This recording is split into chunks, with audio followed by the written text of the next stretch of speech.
नमस्कार किसान भाइयों, मैं राजेश मास्टर बनारस वाला महादेव कली गोट फार्म का ओनर। किसान भाइयों, बकरी पालन में एक बहुत बड़ा चैलेंज होता है बच्चों को तैयार करना।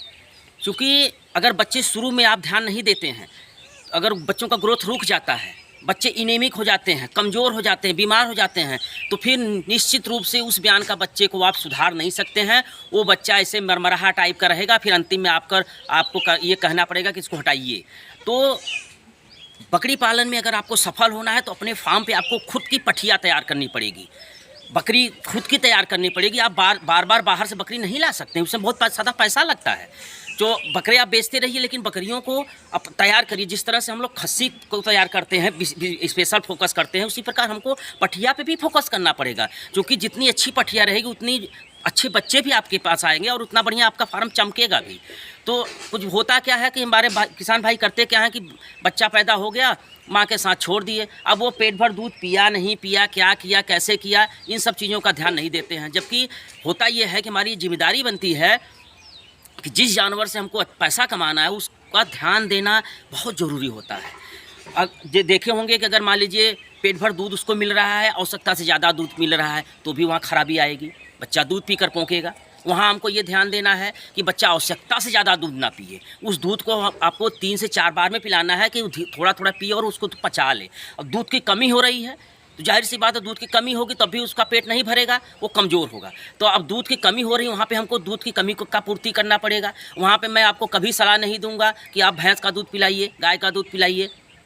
ठीक है, उसका पेट नहीं भर रहा है, उसको गाय का दूध पिलाना है तो थोड़ा थोड़ा करके पिलाइए। लेकिन अगर बाहर का दूध पिलाते हैं तो आपको वहाँ पे सजग हो जाना चाहिए कि कहीं ना कहीं आपको लीवर टॉनिक की तरफ जाना पड़ेगा, निश्चित रूप से। क्योंकि बाहर का दूध उसको नुकसान करेगा और अगर हम लीवर टॉनिक देते हैं तो जो नुकसान वाली चीज़ है उसको लीवर टॉनिक मेंटेन करेगा और वो उसका सुपाच्य बनेगा।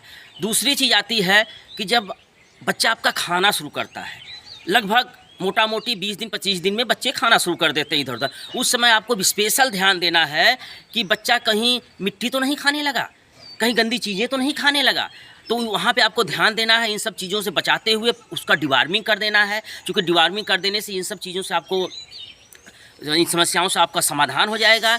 और बकरी को तैयार करना है उस समय हमको उसको कहीं ना कहीं मिनरल मिक्सचर की तरफ जाना होगा, कहीं ना कहीं हमको कैल्शियम की तरफ। अब ये मिनरल मिक्सचर आपका घर का बनाया हो सकता है, कैल्शियम आपका घर का बनाया, जैसे एक चूना वाला कैल्शियम हमने आपको बताया, लाजवाब कैल्शियम है, अच्छा रिजल्ट है, कम पैसे में आप काम कर सकते हैं। आप लीवर टॉनिक मान लीजिए नहीं दे रहे हैं, बाजार वाला जो लीवर टॉनिक आता है वो महंगा भी आता है, मैं इस चीज़ को स्वीकार करता हूँ। पिछले 6-7 साल से मैं काम कर रहा हूँ तो मैं इस चीज़ को स्वीकार करता हूँ। तो उसमें आप लीवर टॉनिक के बदले आप मीठे सोडे का प्रयोग करिए, 30-40 रुपये किलो मिल जाता है। आप थोड़ा हींग का प्रयोग करिए, मेथी दाना का प्रयोग करिए। मेथी दाना नहीं खा पा रहा है, मेथी दाने को पानी में उबालिए और तो पहले थोड़ा कुछ अधिक पानी में उस मेथी दाना को उबालिए, उबलते उबलते जब थोड़ा पानी बच जाता है उसको सिरिंज से उसको पिलाइए। क्योंकि आप लोग जानते होंगे मेथी दाना भी पाचन का काम करता है। थोड़ा काले नमक का प्रयोग करिए और मिनरल मिक्सचर दीजिए। तो इन सब चीज़ों पे जब हम फोकस करते हैं, देखिए बात 2 चीज़ की है, एक आता है बाजार की चीज़, एक आता है कि आपका घर के अगल बगल, जिसको गंवई बोलते हैं, देहाती बोलते हैं, देसी नुस्खा बोलते हैं। अब आप ये आपके ऊपर निर्भर करता है कि आप किस नुस्खे की तरफ जाना चाहते हैं। मेरा प्रयास रहता है गंवई नुस्खा, क्योंकि जो देसी जुगाड़ है वो सस्ता है, नुकसानदायक नहीं है। जब हम बाज़ार की तरफ जाते हैं तो वो महंगा भी मिलता है और उसमें चूँकि बहुत सारे केमिकल मिले होते हैं तो वो एक तरफ फ़ायदा करता है, दूसरी तरफ कुछ न कुछ नुकसान भी करता है। तो आप प्रयास करिए कि देसी नुस्खे की तरफ जाइए और देसी नुस्खे का प्रयोग करके, देसी नुस्खे में जैसे हमको digestion, main focus digestion system है। क्योंकि जिस जानवर का डाइजेशन सिस्टम फिट रहेगा निश्चित रूप से वह स्वस्थ रहेगा, और जिस जानवर का डाइजेशन सिस्टम गड़बड़ रहेगा, पेट गड़बड़ रहेगा, वो निश्चित रूप से खाएगा ज़्यादा नहीं और खा लिया ज़्यादा तो पचाएगा ज़्यादा नहीं, समस्या पैदा करेगा। तो अब हमको तैयार करना है पठिया।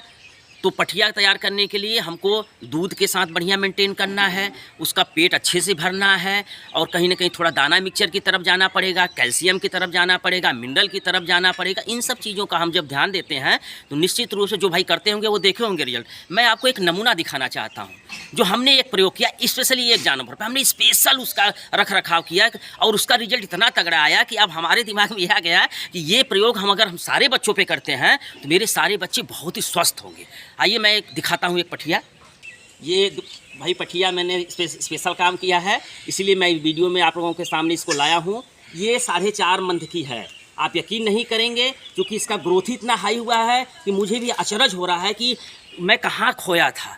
तो जब मैंने स्पेशल ध्यान दिया और इसको तैयार किया, ये देखिए 4.5 मंथ की पठिया है, एकदम प्योर चीज़ है। आप इधर उधर कहीं से भी देखिए। और ये भारी है भाई, मैं इसको थोड़ा रख देता हूँ। चलिए, ये देखिए। तो किसान भाइयों, मेरे कुल कहने का मतलब एक ही चीज़ होती है कि अगर हम अपने फार्म पे स्वस्थ जानवर, ललचाऊ जानवर, तंदुरुस्त जानवर रखते हैं तो निश्चित रूप से लेने वालों की संख्या ज़्यादा आ जाती है। आप चर्चा का विषय बन जाते हैं और आपको माल बेचने में किसी प्रकार की दिक्कत नहीं आती है और आपका माल महंगा बिकता है। तो काम हमको झाड़ू रोज़ लगाना है, चारा रोज़ डालना, काम तो हमको उतना ही करना है। उतने काम में यदि हम थोड़ा सा ध्यान देके तरीके से काम करें तो रिजल्ट अच्छा आता है। तो बहुत कुछ न कहते हुए मैं अपनी वीडियो कहीं पर समाप्त करता हूं। किसान भाइयों, लगातार वीडियो अब जाएगा, ये मैं वादा करता हूं। और गर्मी चूँकि पड़ना शुरू हो गया है, तो गर्मी पे मेरा स्पेशल वीडियो जल्द से जल्द आना शुरू हो जाएगा। नमस्कार किसान भाई।